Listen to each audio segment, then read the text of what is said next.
Hey, gang. Like I say, I got a little bit teary eyed there earlier, but I just want to come back to kind of give you a cheerful story. Don't worry, be happy. For this is the day the Lord hath made, and I guarantee you guys I will rejoice and be glad in Him. On a funnier note, uh, I have told you guys some stories, but I got one I want to tell you. Again, it kind of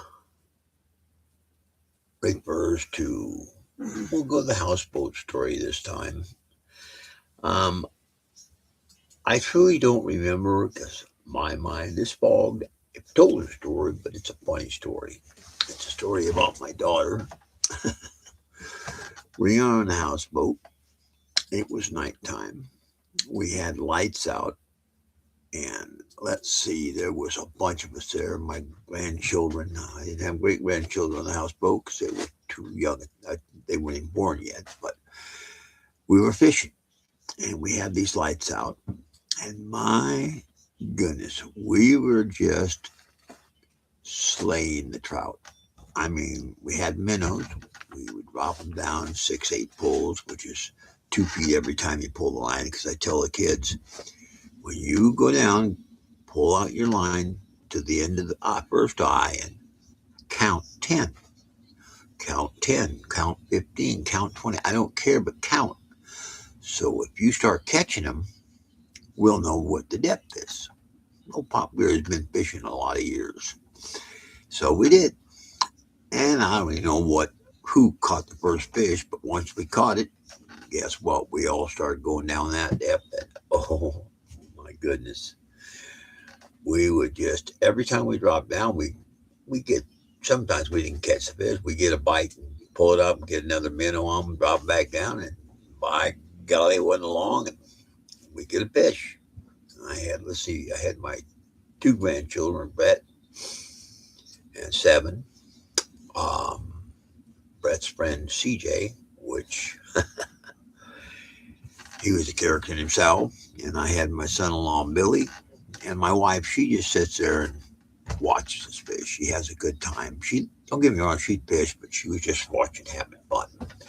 She has a fishing license, so she told the kids they could catch her 5 trout. But we were just having a BA double L ball, and all of a sudden, my daughter quit fishing. They're back. Okay, Karen, quit fishing, and all of a sudden she just decided to take and clean the houseboat in the kitchen.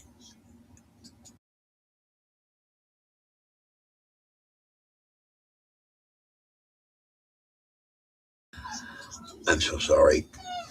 So all of a sudden we hear this scream. That's my dog because our daughter just came in. And we hear this scream. Oh my goodness, what happened?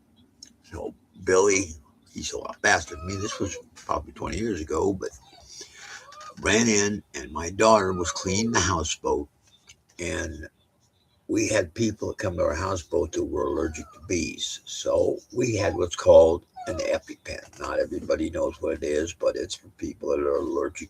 You have it on hand. When she was cleaning, she reached into the drawer and she slid her thumb over. Bam! She hit the EpiPen and shot all the stuff into her thumb. She's freaking out. Well, we're not only on the houseboat, but we're at a cove that is literally 8 lake miles from just getting to the car, the dock. So I jumped in the speedboat with my wife only. Billy and the rest of them stayed there with the kids, and we took off. Our boat will go 65 miles an hour, and we were going 65 miles an hour. We got to the dock. I parked it, strapped it off. Karen grabbed Katie. Katie could walk. She was freaking out because we found out later the EpiPen raises your heart. We get her in the car, and it's or the nearest town is Merced. Now we had to get to Merced, and to go to Merced, you see, it's exactly. Let's hold it back again. I figured this out. Five stop signs before you can get to Merced, and we're on a farm road. Speed limit 35. Well, Pop Gary ran every one of the stop signs. Excuse me, it was seven stop signs. Ran every one of the stop signs. And I'll be honest with you, I was doing 100 miles an hour. Straight road, straight road. And we got her to the hospital. So they took her in, let only one person could go in. So I said to my guy, you go in. So I always take my Bible when I go anywhere, especially when we got a situation. So while they went in and took her in, I grabbed my Bible and I started reading. And she was freaking. So I said, Lord, let your will be done. Because remember, I said, that's what I pray when I'm praying for somebody, let your will be done. But because I didn't know what it meant, I thought it could kill you. And unfortunately, at 79, I have a heart condition. So if I'd done that, it probably killed me. But she was young. Gosh, she was probably in her early 30s. So, long story short, they gave her a shot, which brought the pulse down because her pulse was racing. She was freaking out, guys. I mean, she was freaking. So we got her all done, fixed up. We came back. This time I drove back down the farm road with seven stop signs. Be proud of me. I stopped at every stop sign. I stayed the speed limit. We got back. I parked the car. I dropped them down at the dock. Drove the car back up. Came back down. Got in the speedboat. And instead of going 65 miles an hour, we drove safely because it was dark. All we had was a flashlight. We're not supposed to be on the lake that late at night unless you got all the lights. We didn't. We got back to the houseboat. And of course, my son-in-law, Billy, he goes, what happened? And I told him, and he started laughing because we found out she could have never died, but it sure did scare the heck out of him, all of us. But keep in mind the reason I tell that story, and it is a funny story. I mean, I could get deeper in it because we got houseboat stories. We were on that houseboat for 12 years. Our family could tell houseboat stories forever, and they are funny, funny houseboat stories. I'll tell you a real quick one again because I'm trying to just get on to show you that I am a happy person normally. We were all sleeping, okay, and all of a sudden we slept on the upper deck. The upper deck of our houseboat was just a beautiful deck, all the way fenced around, spiral staircase up to it, and we slept on mattresses up there, very comfortable. We had a section that was metal roof that if people wanted to sleep under the metal roof, because you do get condensation, would sleep on the roof, but I was out in the open. And all of a sudden, somebody wakes up and says, what's those lights? What? What are those lights? In the horizon, we could see these lights go up, shine really bright, and then disappear. Then they go up, they shine up in the air, really bright lights, and then they disappear. And all of a sudden, I don't know who it was. It wasn't me, but it is a funny story. Somebody said, those could be flying saucers because that's really weird. I mean, they're up high and then they're down low and then they're up high and then they're down low. It could be flying saucers.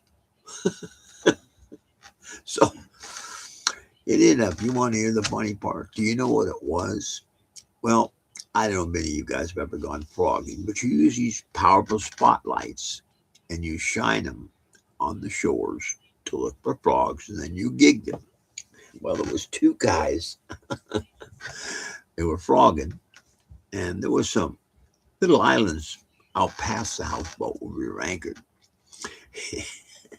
And so all of a sudden they would turn on, and then probably 20 minutes we watched this. And all of a sudden we see this boat coming down. We, oh my goodness, they're frogging. So the flying saucers were not flying saucers at all. They're two, I call them old coots because they were probably old like I am now, and they were having a ball. The two of them, they were gigging frogs. We talked to them for a little bit, and then they took off, kept going, said they were sorry that the lights woke us up, but we were laughing. I mean, it was such a hilarious story because flying saucers. Oh my goodness, now we're getting crazy. But I'm going to let you go because I said it'd be a short chat. I just want to let you know, guys, I've got a lot of funny stories. Every one of my stories always have to do with Jesus Christ. I did pray about the flying saucers. I don't believe in flying saucers, but I do believe that there are evil spirits. But you guys, I'm going to try to come on tomorrow. But I don't know. I might still talk about the rapture, but when I'm going to go in after I disconnect this, I don't know how many times you guys have read Revelations, but I told you I went into Matthew 24, Mark 13, and Luke 21, and now I'm decided, and Mark 20, Matthew 25 about the virgin. Now I decide I'm going to go on in to the Revelation. What I do is I play an audio Bible. I like to use a King James version. Then I take my Bible out, I open it up, and then I will study with the Bible, and I'm going to let it read to me. I pause the video. It's going to take me probably a couple hours to go through this. I like to stop and look, stop and look, stop and look. And I am going to get the church because I know the church, but I don't want to say it because I don't remember what the church was of the lukewarm. And then I might get on tomorrow and explain that lukewarm church a little bit more. In fact, I might even explain Revelations 1 through 3 just for fun because, again, I love talking about the Bible and about Jesus Christ. I'm going to let you go. It was a quick just chat. I just didn't want to leave you today thinking I'm just nothing but a crybaby, even though I am a crybaby. And Elizabeth, again, thank you for watching my channel. I looked about the channel that I left to you guys and nobody watched it. It's okay. If nobody does, nobody does. And maybe it's not meant to be. I let the Lord guide people to the YouTube. You guys have a great day. I love you so much. And remember, this is the day the Lord hath made. And we will rejoice and we will be glad in him. And if somebody ever mentions you and you get on my channel to watch me, not that I'm anybody special to watch, I'll lean right in and tell you, you keep giving us all that stuff because I love you, brother. You're saving a lot of souls. If I can save just one soul, I'll be excited. But you've saved a lot of souls, Tom. Remember, I'm plugging Tom. It's Tom, the Watchman River. God bless you guys.